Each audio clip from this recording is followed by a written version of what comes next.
একসময় বলিউডে একটা কথা প্রচলিত ছিল, বিগ বি বা অমিতাভ বচ্চনের স্টারডাম ছোঁয়ার ক্ষমতা যদি এই প্রজন্মে কারো থাকে তবে তিনি হলেন একমাত্র শাহরুখ খান। দুই ভিন্ন সময়ের দুই মহাতারকা, কিন্তু তাদের ঘিরে ছিল এক নীরব দ্বৈরথ। আর এই লড়াইটা সবচেয়ে জমে ওঠে ২০০৬ সালে।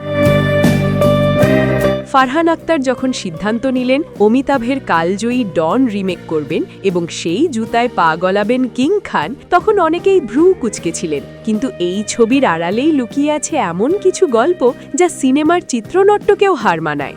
আজকের ভিডিওতে জানব শাহরুখের ডন হয়ে ওঠার পেছনের সেই রোমাঞ্চকর সব অজানা কাহিনী। অমিতাভ বচ্চনের ডন এতটাই আইকনিক ছিল যে সেখানে অন্য কাউকে ভাবাই ছিল দুঃসাহস।